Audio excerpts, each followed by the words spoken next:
Abra sua Bíblia em Lucas, capítulo de número 17, dos versos 11 até os versos 19. E aconteceu que, indo ele a Jerusalém, passou pelo meio de Samaria e da Galiléia. E entrando numa certa aldeia, saíram-lhe ao encontro 10 homens leprosos, os quais pararam de longe e levantaram a voz, dizendo: Jesus, mestre, tem misericórdia de nós. E ele, vendo-os, disse-lhe: Ide e mostrai-vos aos sacerdotes. E aconteceu que, indo eles, ficaram limpos. E um deles, vendo que estava são, voltou glorificando a Deus em alta voz. E caiu aos seus pés, e com o rosto em terra, dando-lhe graça, e este era samaritano. E respondendo Jesus disse: Não foram 10 os limpos? E onde estão os 9? Não houve quem voltasse para dar glória a Deus, senão esse estrangeiro? E disse-lhe: Levanta-te e vai, a tua fé te salvou. Vamos ter uma pequena palavra de oração. Bendito Deus e Pai de nosso Senhor Jesus Cristo, glória, honra, poder e majestade dedicamos ao Senhor neste lugar.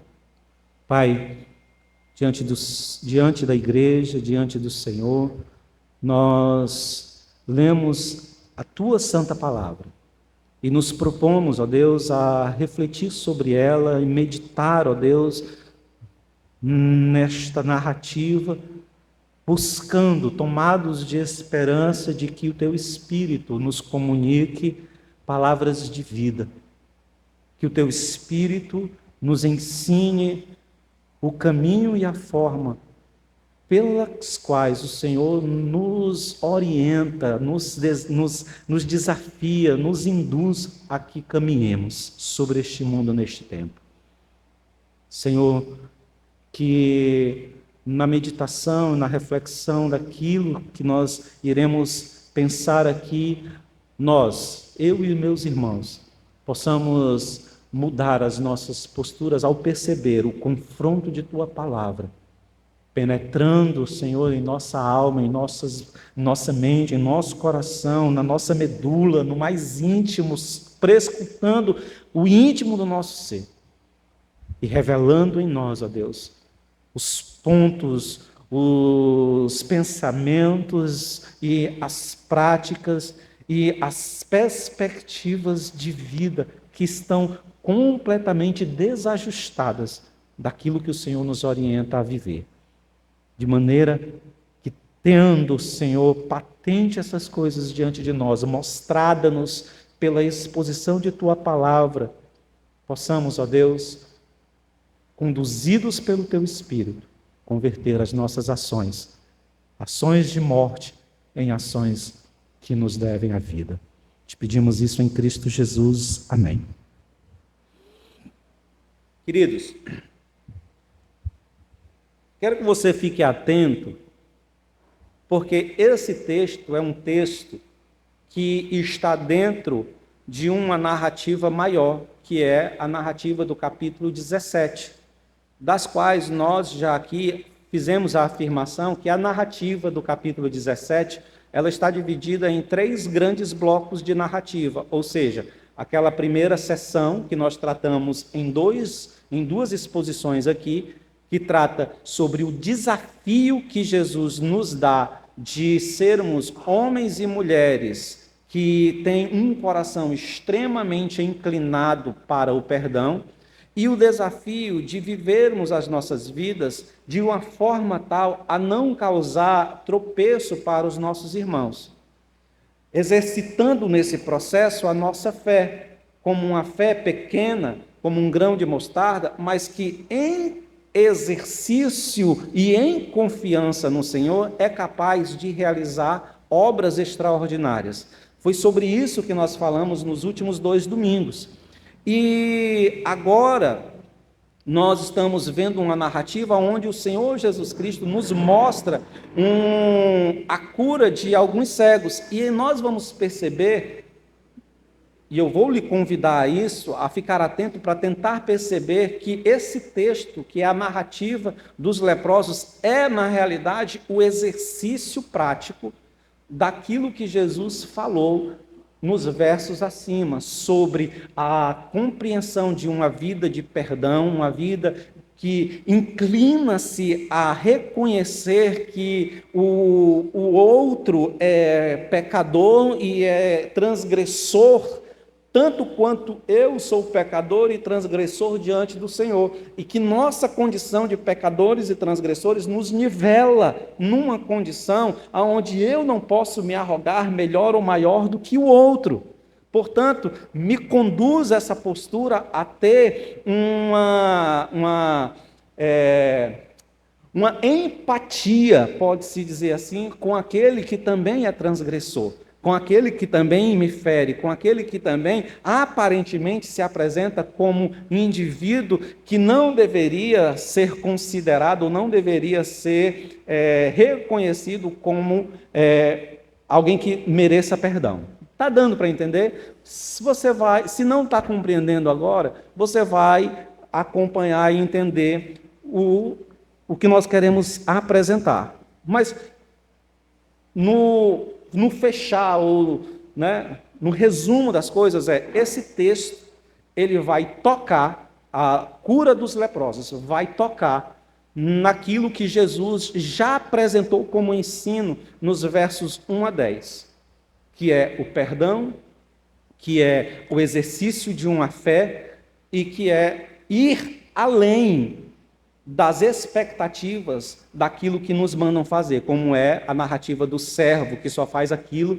que lhe mandam fazer. Então, tendo em vista isso, o tema da nossa reflexão hoje, tendo essas informações aqui iniciais de base, o tema da nossa reflexão é os leprosos e uma manifestação prática dos ensinos de Cristo sobre perdão, exercício de fé e de uma obediência que ultrapassa as ordens dadas aos servos.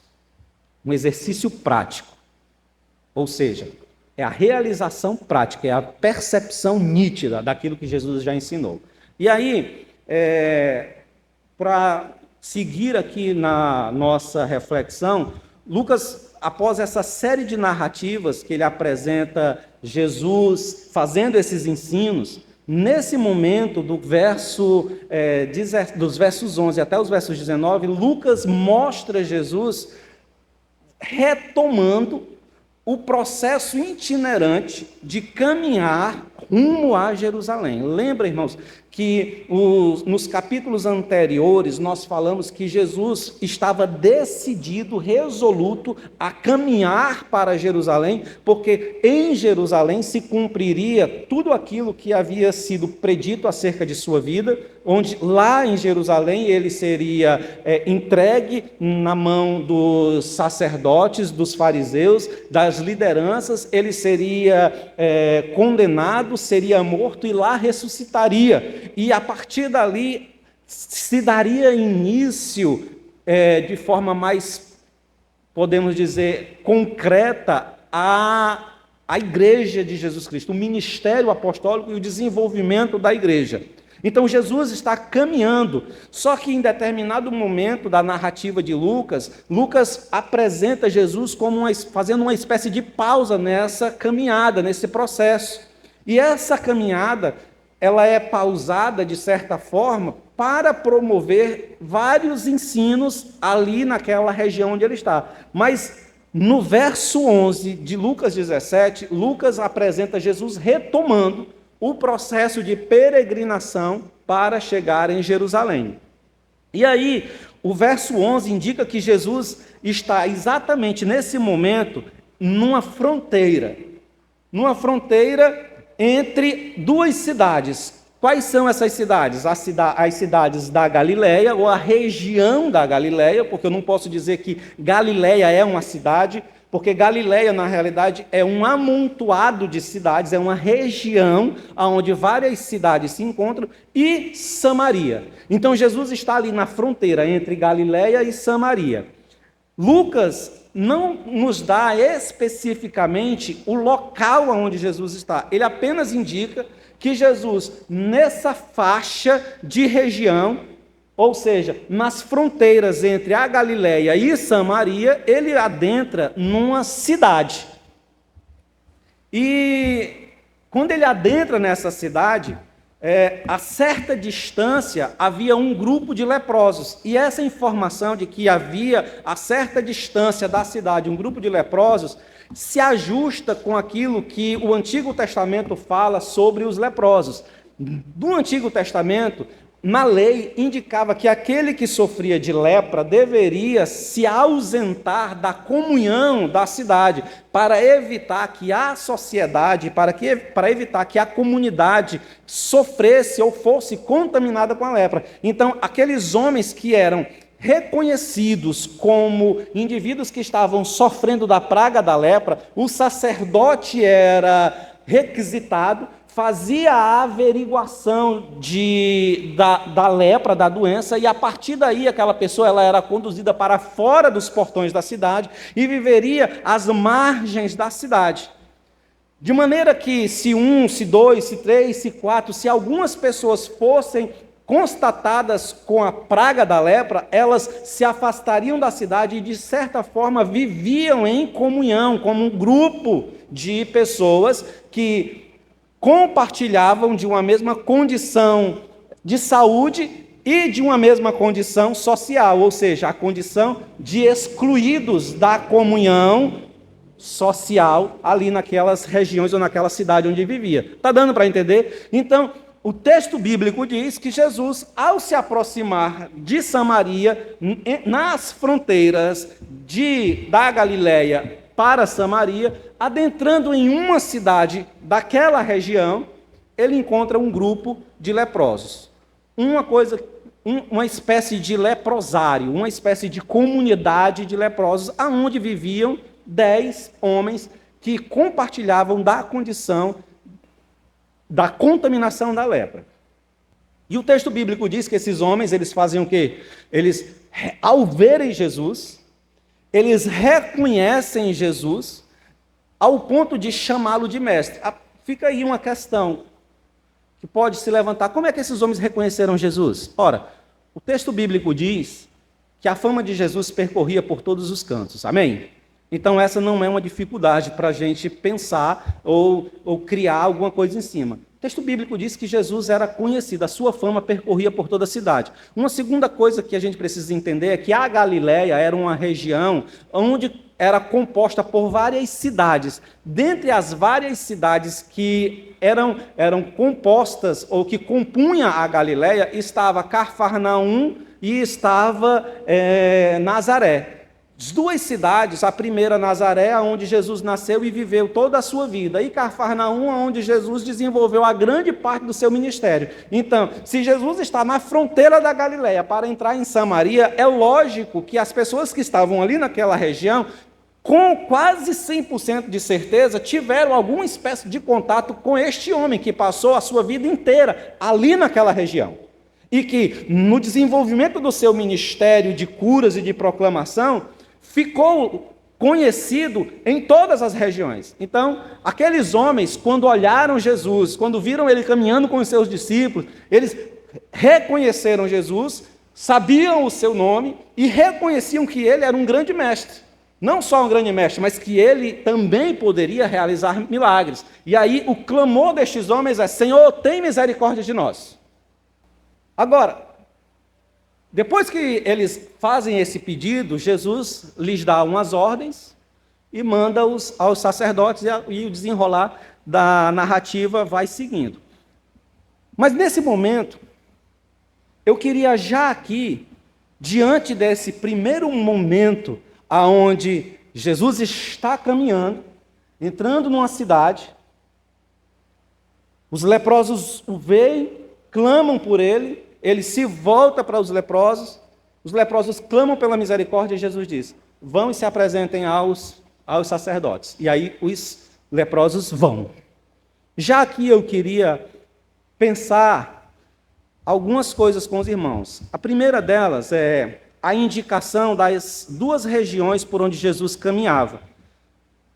Onde Jesus caminhava, e podemos dizer, com quase toda certeza, onde ele mais desenvolveu o seu ministério, que é a região da Galileia e, por consequência, ali nas fronteiras de Samaria. Então, por consequência, a mensagem que se proclamava na Galileia transbordava para Samaria. Então, eu queria pensar com os irmãos um pouco sobre essas cidades. Primeiro, sobre a região da Galileia. A Galileia era uma região mista. Essa informação é muito importante, irmãos, para a gente entender algumas coisas. A Galileia era uma região mista. Mista como? Mista no sentido de existir uma mistura de gentios e judeus convivendo em certa harmonia ali naquela região, naquelas cidades. Só que essa mistura não era uma mistura étnica. Não era que judeus se misturaram com gentios e criaram uma nova etnia. Não, existia judeus, uma comunidade de judeus, e entre os judeus também existia uma comunidade de gentios, pessoas que não eram judias, que faziam parte de outra etnia, de outro povo. Irmãos, e nós sabemos que os judeus, eles não se dão com os gentios. Para você ter noção, os judeus mais ortodoxos, os judeus mais próximos da cidade de Jerusalém, eles nem aceitavam que um judeu entrasse na casa de um gentio. O contato que um judeu tinha com um gentio, no máximo, era na negociação, quando ele precisava fazer alguma negociação, mas amizade, desenrolar de relacionamentos, um judeu não tinha com gentios, porque eles eram considerados o povo de Deus, o povo santo, o povo separado, e os gentios eram pessoas que contaminavam a sua expressão de fé. Está dando para entender? Então, mas na Galileia, por causa de uma situação geográfica, política daquela região, havia uma população muito grande de gentios tendo contato com judeus. Por que isso é importante saber? Porque a forma como esses judeus desenvolveram a sua perspectiva religiosa, ela foi mais tolerante com os gentios do que aqueles que estavam próximos de Jerusalém, do que aqueles judeus que viviam mais ao sul da região de Israel. Enquanto aqueles que viviam mais ao sul, mais próximo da cidade de Jerusalém, eles eram mais caxias, mais rígidos no que dizia respeito à sua pureza, à sua separação dos gentios, os judeus que viviam na Galileia tinham uma tolerância maior, porque era inevitável o contato com judeus. Está dando para entender, irmãos, o que eu estou querendo dizer? Então, essa região promoveu na vida, no desenvolvimento dos judeus dali da Galileia, uma maior tolerância com gentios. Entretanto, irmãos, essa era apenas um esticar da tolerância, não significa dizer que eles aceitavam os judeus, ou que eles reconheciam os judeus e aceitavam-os nas suas relações de amizade, nas suas relações sociais, ou até mesmo na manifestação de culto. Está dando para entender? Mas havia uma tolerância maior, não era tão rígido como os judeus do sul. Isso aqui tem uma importância para nós pensarmos, por quê? Porque Jesus e a maioria dos discípulos, eles são da região da Galileia. Jesus nasce em Belém, mas cresce em Nazaré. Desenvolve toda a sua vida em Nazaré. Está dando para entender? Os discípulos viviam na região de Cafarnaum, negociando ali. Pelo menos a gente pode dizer que 4 dos discípulos de Jesus, eles eram pescadores que tinham o seu comércio aonde? Em Cafarnaum. E eles negociavam com quem? Só com judeus? Não. Eles negociavam com... Então a relação deles com os gentios era uma relação mais tolerante. Amém? Agora, o texto bíblico diz que além deles, ou que Jesus estava nas regiões ou nas fronteiras da Galileia com Samaria. Samaria também era uma outra região mista, só que a miscigenação de Samaria era diferente da existente na Galileia. Como era em Samaria? Em Samaria, mais especificamente no período onde houve o exílio da nação de Israel, onde ela foi levada exilada para outros impérios, aquela região ficou deserta. E havia um costume dos imperadores de trazer outros povos de outras nações e de outras etnias e colocar naquelas regiões que foram dominadas e que foram esvaziadas. Está entendendo? Então, para quê? O interesse era exatamente esse, era promover uma mistura das raças, das etnias. Para quê? Para retirar a pureza da etnia. E uma coisa que o judeu tinha como muita, que valorizava por demais, era a sua pureza de linhagem. Ou seja, um judeu não poderia se relacionar, se casar com uma pessoa que não fosse judia, ou que não fosse judeu. Para quê? Para não contaminar a raça, para que eles pudessem ser puros. Só que na região de Samaria, após esse esvaziamento por meio do cativeiro babilônico, outras pessoas vieram, e essas pessoas, no convívio com aqueles que ficaram, os remanescentes que ficaram na cidade, começaram ao longo dos anos contrair matrimônio e formar famílias, e miscigenou, misturou, perdeu-se a pureza. Somado-se a isso, o culto daquelas pessoas também tinha se perdido. Por quê? Porque eles foram esvaziados, levados, o templo se perdeu, foi destruído e tal. Eles não tinham mais acesso às escrituras, então estava um caos a religião daquele povo. Então o que foi feito? Eles começaram a desenvolver uma espécie de culto no monte chamado Monte Gerizim. E esse culto que eles realizavam no Monte Gerizim, em certos aspectos, tinha características semelhantes ao culto que os israelitas praticavam em Israel, no templo. Então, quando Israel retorna e observa a mistura que existe na Galileia, para eles, aquele povo é espúrio. Aquela etnia que surgiu ali não deve ser considerada. Por quê? Porque eles não são puros, diferente dos judeus.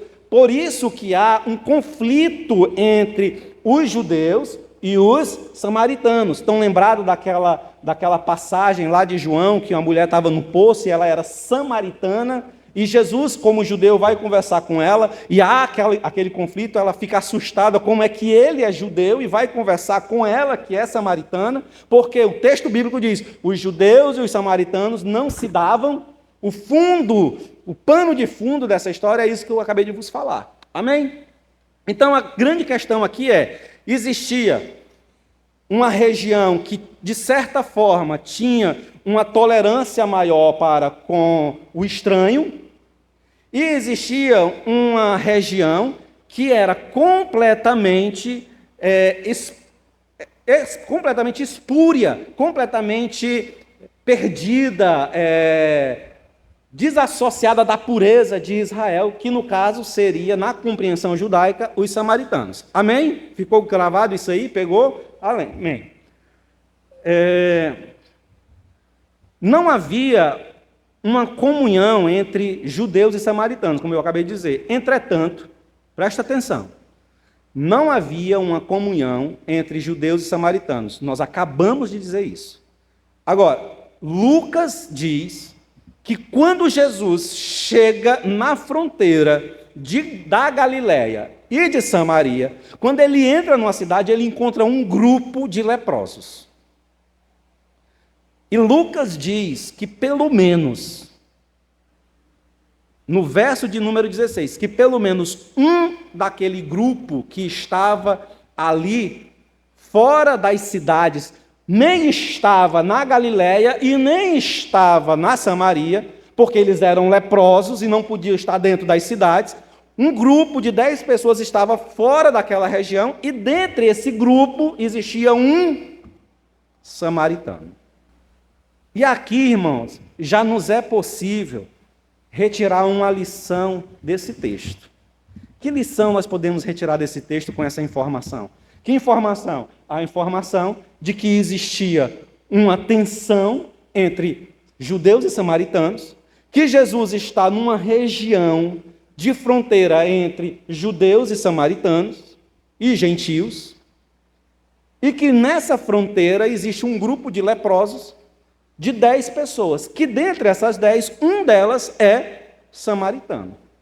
Então, qual é a reflexão, qual é o ensinamento, qual é a lição que a gente pode tirar aqui? Primeiro, que a dor, o sofrimento e a exclusão generalizada nivela todos sobre a mesma condição. A dor, o sofrimento e a exclusão generalizada nivela todo mundo em uma mesma condição. Ou seja, a lepra compartilhada pelos 10 homens eliminou o orgulho étnico dos judeus e eliminou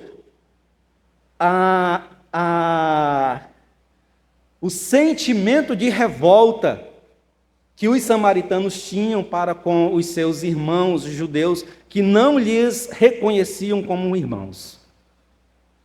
A lepra nivelou-os em uma condição de rejeição e de exclusão social. Nivelou-os dentro da dor, do sofrimento, da miséria. Miséria que era comum, vivida tanto pelos leprosos judeus, como pelos leprosos samaritanos.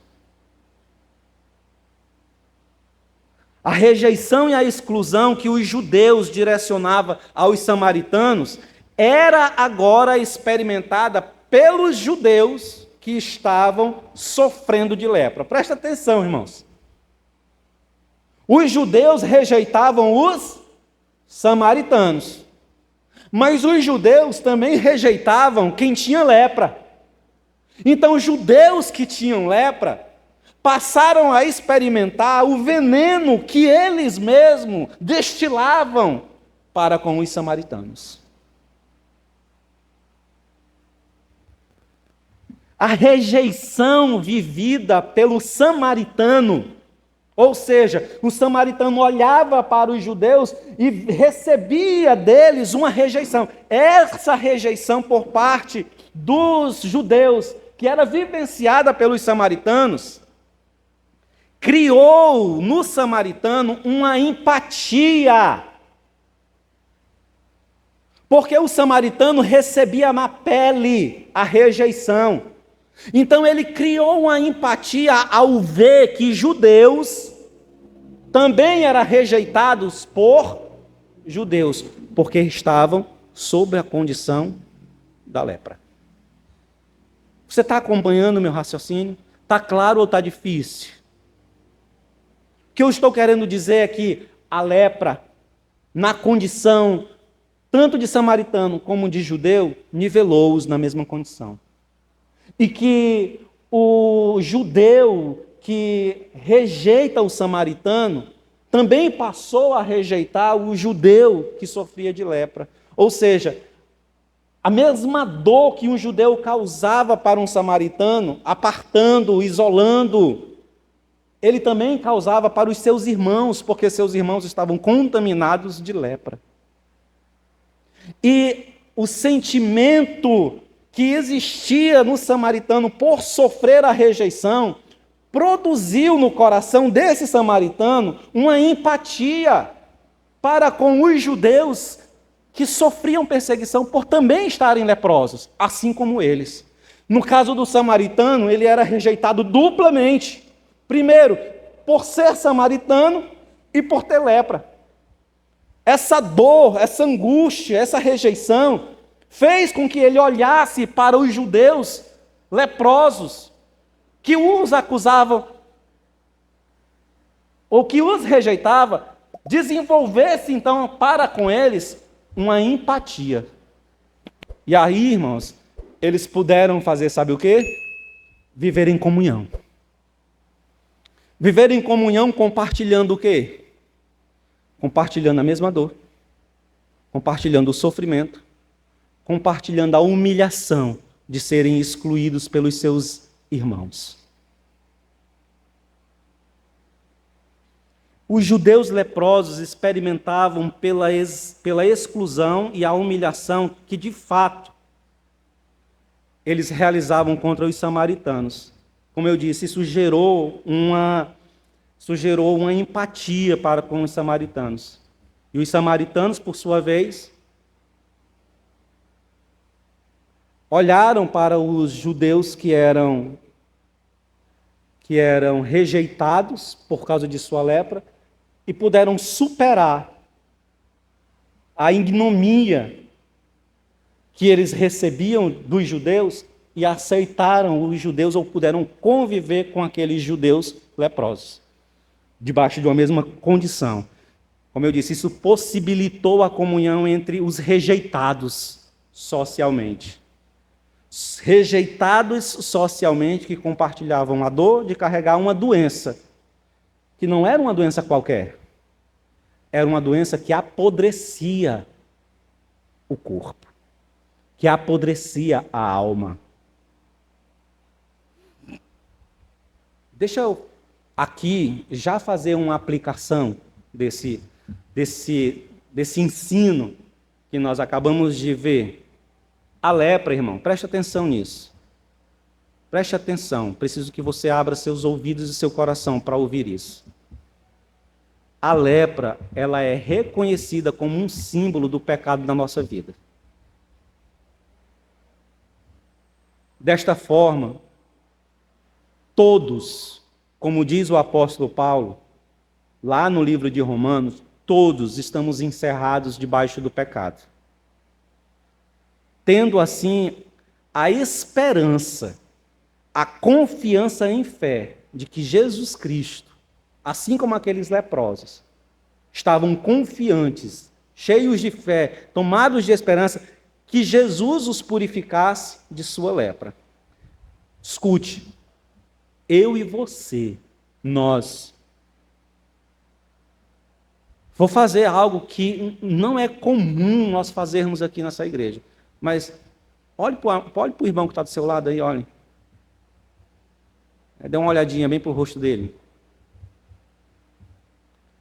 Essa pessoa que está aí do seu lado, ela é pecadora. Olha aqui para frente, fixe seu olhar aqui em mim. Esse que vos fala é um pecador inveterado. Somos todos pecadores. Todos nós estamos encerrados com a mancha do pecado, debaixo de uma condenação de morte, uma condenação de afastamento de Deus, de banimento da santa presença de Deus. Nós temos esperança. Nós depositamos a nossa confiança e a fé, uma pequenina fé, algumas vezes até frágil fé, que Jesus Cristo nos livrará dessa condenação, nos livra diariamente desta condenação. O que eu quero dizer com isso, irmãos, é que todos nós, eu e você, seu irmão que está aí do lado, é pecador. Tem ninguém melhor do que ninguém aqui. Ninguém pode abrir a boca e dizer, eu sou melhor do que você. Seu problema é pior do que o meu. Todo mundo aqui tem problemas e dificuldades que precisam confiar em Cristo para que Ele resolva e solucione.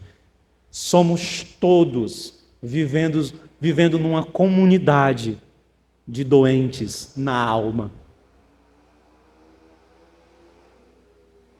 Sabe por que aqueles leprosos conseguiram viver juntos, mesmo existindo judeus, com certeza, mesmo existindo gentios, porque eles estavam na Galileia e a Galileia havia gentios, mesmo existindo um inimigo da fé, como era um samaritano, porque um samaritano ele não era só um inimigo da nação, porque ele contaminou a pureza da nação. Ele também era um inimigo porque ele erguia um culto a Deus, ou a uma expressão de Deus que não era como os judeus idealizavam que deveria ser. Ou como os judeus receberam da revelação que Deus deveria ser adorado no templo. Era um inimigo da fé também. Os padrões de conduta do samaritano eram distorcidos do padrão de conduta do judeu. A visão de mundo de um samaritano era diferente da visão de mundo do judeu. Eles eram antagônicos. Não havia relação entre eles. Mas assim mesmo, a percepção, a constatação de que eram leprosos, que seriam excluídos da sociedade, os fez viver em comunhão. E vencer essas dificuldades. Sendo assim, irmão, presta atenção. Nada justifica agirmos como judeus ou como samaritanos, apartando-nos da comunhão uns com os outros, cada um se achando mais digno ou mais fiel do que o outro, produzindo assim uma tensão, um prejuízo e uma dor naquilo que a gente chama comunhão no corpo de Cristo. Quando eu e você, quando nós desafiamos a comunhão e a relação, porque fulano ou porque Beltrano pensa diferente de mim ou age diferente daquilo que eu entendi, compreendi que deveria ser o correto, e por causa disso eu passo a exercer um afastamento, eu passo a exercer uma resistência, eu passo a viver de forma a produzir no outro um sentimento de afastamento, eu firo a Cristo. O corpo de Cristo. A minha intransigência, a minha impaciência com os mais fracos na fé, na verdade, é uma denúncia de como eu me vejo em relação ao meu próximo. Ou seja, eu me acho melhor. Abra sua Bíblia em Romanos, capítulo de número 15. Romanos capítulo 15. Nós vamos ler 3 textos.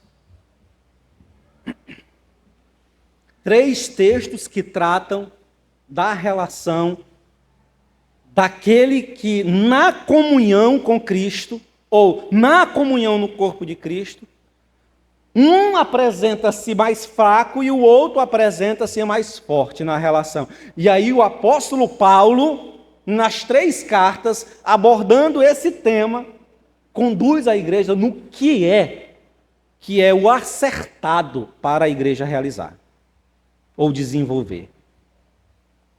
Versos de número 1 a 2 de Romanos 15 diz assim: nós que somos fortes, temos o dever de suportar as fraquezas dos fracos em vez de agradar a nós mesmos. Portanto, cada um de nós deve agradar ao próximo, visando o que é bom para o aperfeiçoamento deles. Se você se julga forte, se você se julga uma pessoa mais comprometida, se você se julga uma pessoa mais dedicada ao Senhor, à obra de Cristo, à fé, às Escrituras, à oração, à dedicação, à devoção, se você se julga assim, Paulo está dizendo que você tem responsabilidade com quem é fraco. De maneira que a sua fortaleza, o seu comprometimento, a sua devoção, redunde no fortalecimento de quem é fraco. E não no afastamento. 1 Tessalonicenses, capítulo 5, verso de número 14. Diz assim o texto: Irmãos, também vos exortamos a que admoesteis o sonolento. E a palavra admoestar aqui é aconselhar. Admoestar aqui não é aquele entendimento que se tem de chamar a pessoa a atenção com rispidez, mas é aconselhar, é chamar a pessoa e aconselhar. Olha, você está sonolento, você está devagar na fé, você está adormecido, você está sem ânimo. Vou te dar ânimo. Chega e anima a pessoa. Então ele diz: Irmãos, também vos exortamos a que admoesteis o sonolento, consoleis os desanimados, amparai os fracos e sejais pacientes para com todos. Ô irmãos, que seria de mim se Joaquim não tivesse sido paciente? Irmão, que seria de mim aqui nessa igreja se os mais velhos aqui, os anciãos dessa casa, não tivessem sido pacientes para com a minha vida? Nós somos muito impacientes com os fracos. Nós somos muito intransigentes com os fracos, com os vacilantes. Não estou dizendo aqui, irmãos, para a gente passar a mão por cima de ninguém, nem passar a mão por cima de pecado de ninguém. Mas nós precisamos ser tolerantes, ser mais longânimos, assim como o Senhor é longânimo conosco. Assim como o Senhor é bondoso para conosco. Você lembra, irmãos, que Jesus ensinou isso lá nos primeiros versos do capítulo 17?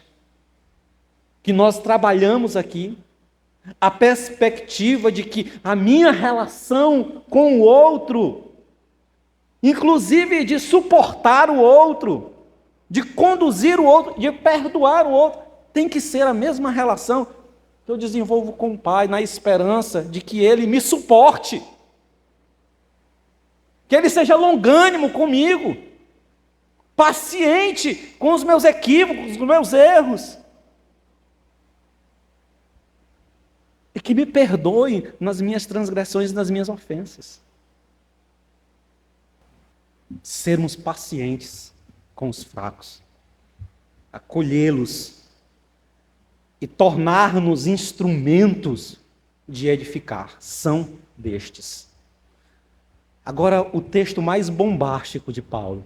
Irmão, aqui, esses dois textos que eu citei para vocês aqui, já é uma cajadada daquelas do pastor, na moleira da ovelha rebelde. Mas, quando eu estava lendo esse texto aqui, eu disse: ai, Jesus! Coríntios, 1 Coríntios, capítulo de número 12, verso de número 20 aos versos de número 27. Diz assim, 1 Coríntios, capítulo 12, versos 20 a 27. Assim, pois, há muitos membros, mas um corpo. E o olho não pode dizer à mão: não tenho necessidade de ti. Nem ainda a cabeça aos pés: não tenho necessidade de vós. Antes, os membros do corpo, que parecem ser os mais fracos, são necessários. E e os que reputamos serem menos honrosos no corpo, a esses honramos muito mais. Presta atenção, irmão, o que é que Paulo está dizendo? Aqueles membros que parecem desnecessários, eles são necessários. Tem aquela pessoa na igreja que você olha e diz assim, meu Deus, para que é... Qual é o sentido dessa criatura na casa do Senhor? Qual é a função desta pessoa aqui dentro? Meu Senhor, pelo amor de Deus, não faz nada. Às vezes causa mais problema do que edificação. Paulo está dizendo que até aqueles que aparentemente são desnecessários, na sua percepção, na sua compreensão, Paulo está dizendo que Deus os fez assim, porque eles assim são necessários. Olha a continuação, e os que reputamos menos honrosos no corpo, a esses honramos muito mais. E aos que são menos decorosos, damos mais honra. Irmão, presta atenção, o que Paulo está dizendo? Paulo está fazendo uma analogia, Paulo está fazendo uma referência do cuidado que nós devemos ter pelo irmão, principalmente o irmão fraco, o irmão decoroso, o irmão que tem dificuldades, inclusive na sua moralidade. Nós temos que ter cuidado com eles, assim como nós temos que ter cuidado com o nosso corpo. Observando, inclusive, que existem membros do nosso corpo que parecem ser desonrosos, parecem ser indecorosos. Por exemplo, numa perspectiva sadia, irmãos. Quem é que vai sair por aí apresentando as suas genitálias? Você não vai ter cuidado especial com a sua genitália porque você julga que é uma parte do seu corpo indecorosa, que não é para estar à mostra para todo mundo. E você tem um cuidado todo especial com essa parte do corpo, sim ou não? Existem pessoas que utilizam, inclusive, 2 peças de roupa para cuidar daquela região do corpo. Sim ou não? Então, irmãos, Paulo está dizendo que se as partes indecorosas do nosso corpo nós tratamos com cuidado, com zelo, da mesma forma nós devemos tratar daqueles membros do corpo de Cristo que aos nossos olhos são indecorosos, que aos nossos olhos promovem desonra ao corpo de Cristo. Precisamos cuidar deles, porque é responsabilidade daquele que é forte. Está dando para entender, irmãos? Porque os que em nós são mais nobres não têm necessidade disso, mas Deus assim formou o corpo, dando mais honra ao que falta dela. Irmão, preste atenção. Deus está dizendo que você que é forte, você que é saudável na fé, na experiência de viver o corpo de Cristo, o Senhor está dizendo que você não precisa de honra, nem de cuidado. Quem precisa ser honrado e quem precisa de cuidado é quem é fraco, quem é débil na fé. E é responsabilidade sua que é forte produzir a honra que estes que são fracos necessitam, para poderem permanecer sadios no corpo de Cristo. O corpo é de Cristo. Quando eu firo um membro do corpo de Cristo, eu firo a Cristo. Isso é para mim e para você aprender como nós devemos nos tratar na comunhão da igreja, honrando cada um dos irmãos, inclusive aqueles que são mais fracos. O texto continua nos versos 12 a 14, e diz o seguinte: continuando a observar o texto, nós vamos encontrar Lucas registrando o fato de que os leprosos pararam a certa distância. Aqueles leprosos que viviam misturados sob a condenação da exclusão e da dor, eles pararam de longe e clamaram por Jesus e pela misericórdia. Versos de número 12 a 14. Leia aí, diz assim, ó. E entrando numa certa aldeia, saíram-lhe ao encontro 10 leprosos, os quais pararam de longe e levantaram a voz, dizendo: Jesus, mestre, tem misericórdia de nós. E ele, vendo-os, disse-lhe: ide e mostrai-vos ao sacerdote. E aconteceu que, indo eles, foram limpos. Jesus está aqui, irmãos, com essa expressão, ide aos sacerdotes. Jesus está aqui evocando a lei que está descrita no capítulo 14 de Levíticos. O capítulo inteiro de Levítico trata sobre como Israel deve tratar da lepra.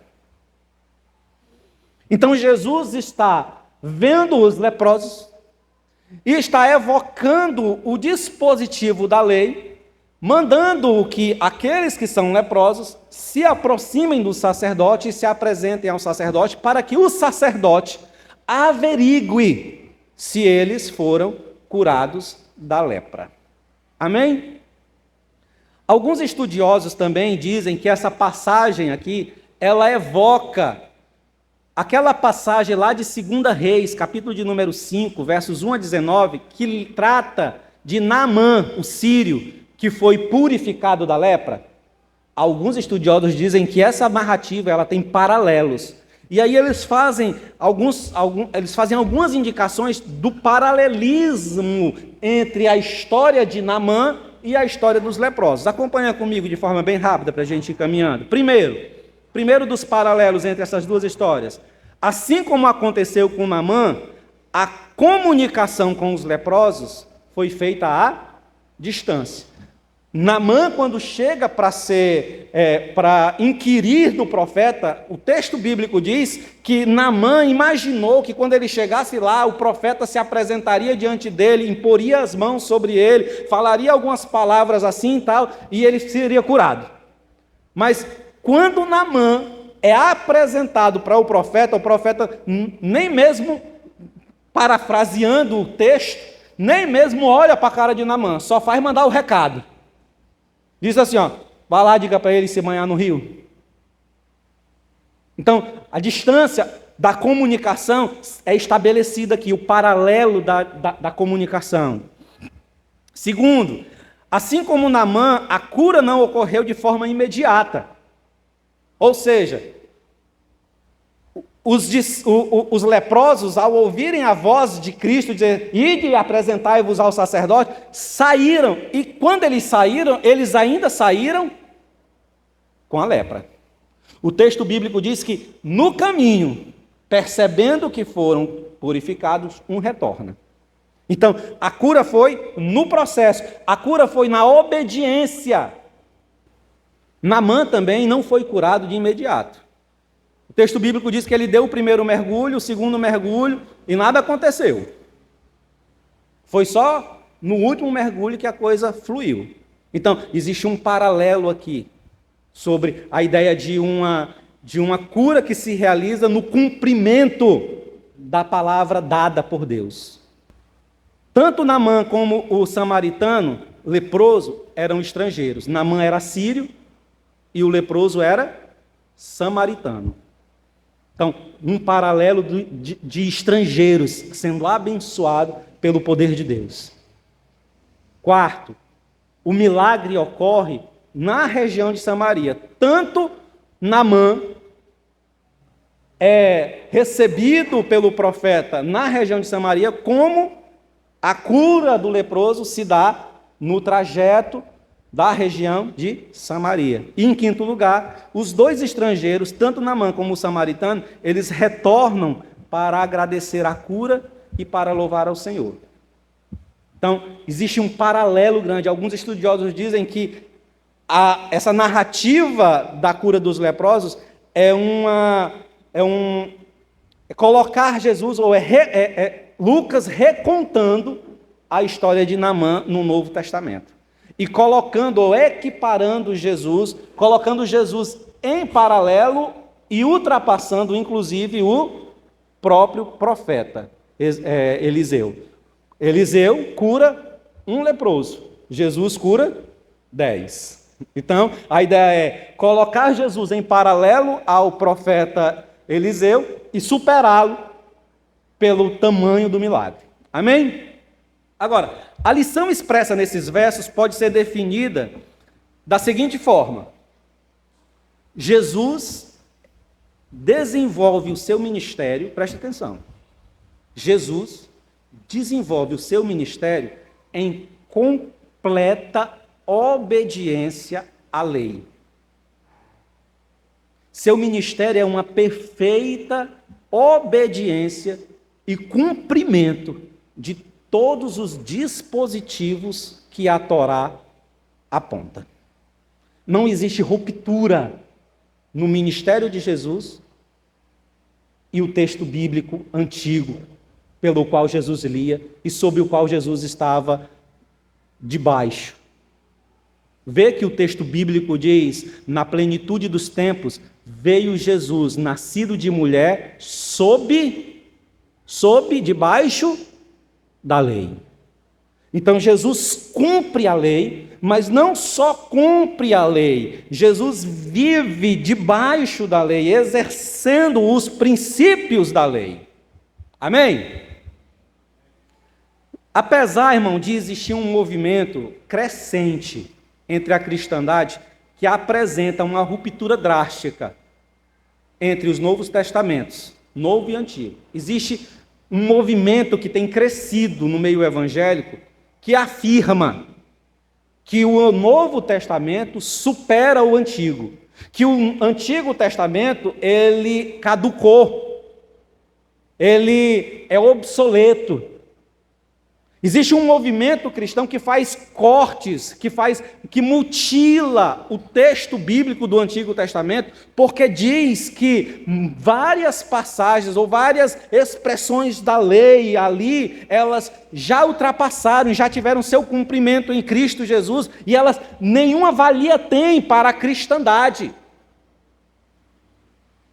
Apesar deste movimento crescer e infundir na cabeça de muitos crentes neófitos, que isso é uma verdade, as Escrituras e uma análise ou uma hermenêutica sadia dos textos bíblicos mostra claramente que o Antigo Testamento ele tem sua validade para a cristandade nos dias de hoje. Irmão, preste atenção, o Antigo Testamento, a lei, é o início da revelação que Deus nos oferta acerca da nossa redenção, que se completa perfeitamente, que se concretiza claramente na pessoa e na obra de Jesus Cristo. Nós falamos sobre isso aqui quarta-feira, no que se refere à progressão da revelação, ou uma revelação progressiva, que passa por um processo. Então o Antigo Testamento é a lei de Deus, é a palavra de Deus, e Cristo viveu essa palavra. Ele autorizou, ele não só autorizou, ele acitou os discípulos, os apóstolos, no desenvolvimento da igreja, pregavam o Antigo Testamento, mostravam Cristo nas páginas do Antigo Testamento. O nosso desafio, irmãos, é ler as Escrituras do Antigo Testamento, buscando, procurando, garimpando em cada frase, em cada folha, as obras e a vida de Cristo nelas. E elas estão lá. O próprio Jesus diz: examinai as Escrituras. E quando ele diz examinai as Escrituras, ele está apontando para o Antigo Testamento.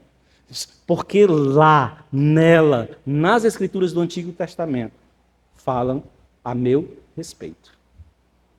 Testificam de mim. Amém? Vamos para a parte final dessa reflexão. os versos 14 a 18.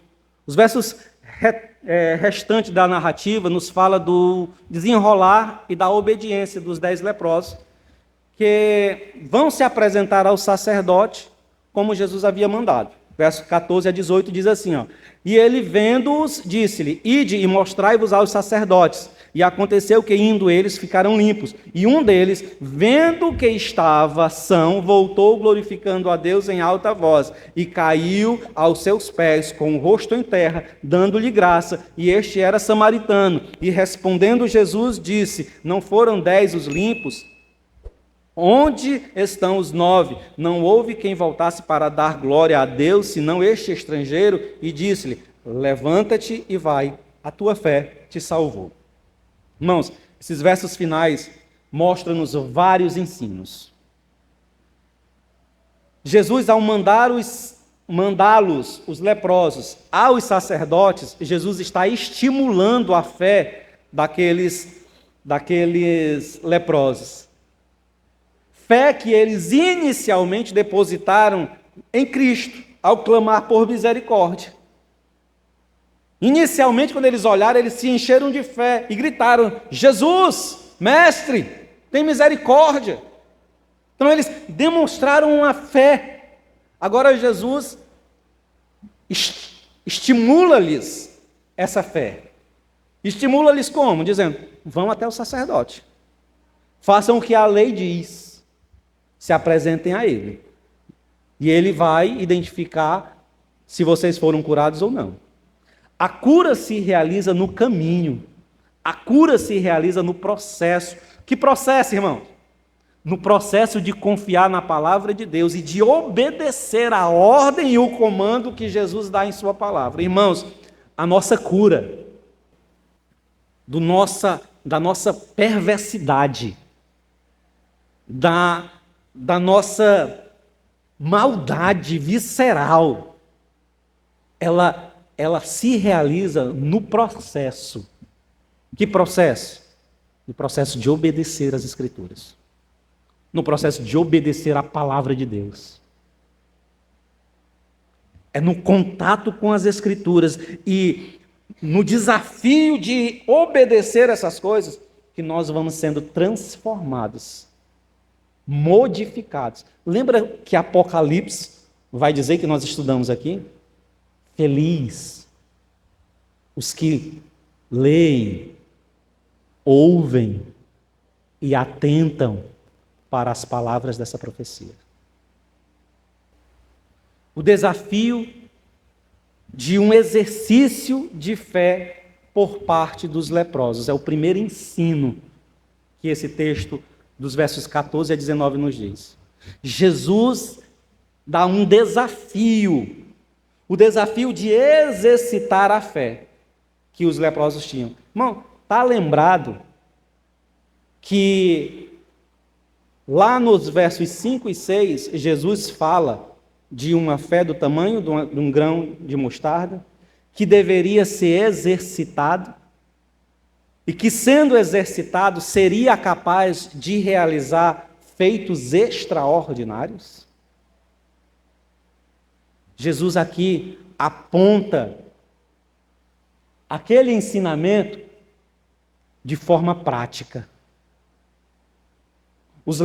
Jesus estimulou a pequena fé. Quando eles gritaram: Jesus, mestre, tem misericórdia. O Senhor disse: beleza, vi a pequena fé de vocês, em olhar para mim, em chamar, em clamar, em suplicar pela misericórdia. Agora, ide, exercitem essa fé, mostrem-se aos sacerdotes.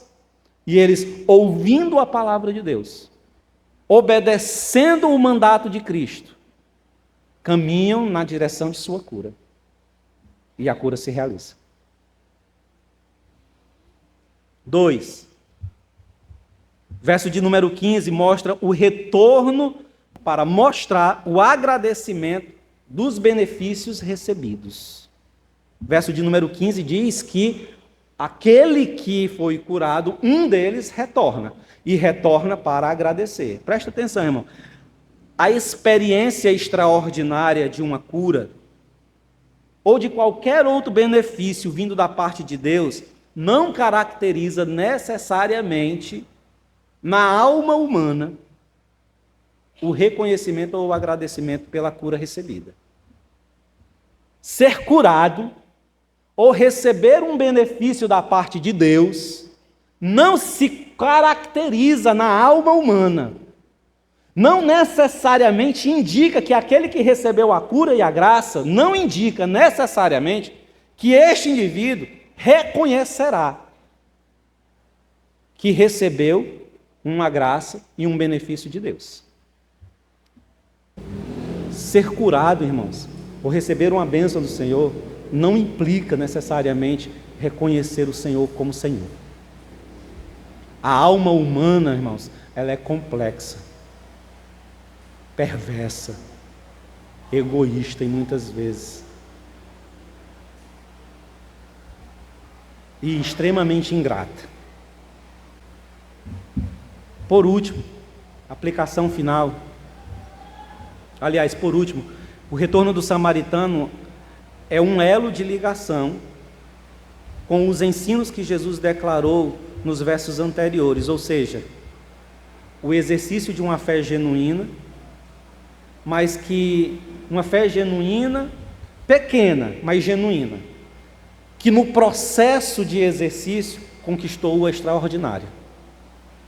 A fé daquele leproso, ou daqueles leprosos, era uma fé pequenina, mas que no exercício da fé conseguiu conquistar o extraordinário que foi sua cura. Em segundo lugar, a atitude daquele leproso que retorna para adorar o Senhor tem elo com aquilo que Jesus disse sobre o servo. Lembra do servo, a parábola do servo? Que Jesus diz que quando o servo faz apenas aquilo que lhe é ordenado, ele deve se considerar inútil, porque fez apenas aquilo que lhe foi ordenado. Esse leproso ultrapassou aquilo que lhe foi ordenado. Qual era a ordem para ele? Vai e te apresenta ao sacerdote. Os 10 foram. Todos eles fizeram aquilo que foi mandado. Mas o samaritano ultrapassa a ordem que lhe foi dada e retorna para dar glória e louvor àquele que lhe purificou da lepra. Precisamos, irmãos, como servos de Cristo, ter uma mente que se exercita, um coração que se inclina para a comunhão, para o reconhecimento do próximo, que está disposto a ultrapassar, passar por cima de um entendimento de justiça que se estabelece na cosmovisão desse mundo e que nós ainda carregamos na nossa vivência cristã, e assumirmos a cosmovisão cristã, que é inclusiva, que é larga, que é profunda na aceitação do outro, no acolhimento do fraco. Precisamos, irmãos, de uma vida cristã que exercite a pequenina fé que temos no exercício da obediência da palavra de Deus, para podermos experimentar a transformação de nossa alma de forma plena e perfeita, como o Senhor nos tem prometido. Nós precisamos ir além daquilo que o Senhor nos mandou a fazer, expressar, como o leproso expressou, uma genuína devoção de ultrapassar as ordens básicas daquilo que nos foi dado por Deus. Precisamos nos aprofundar. Amém, irmãos?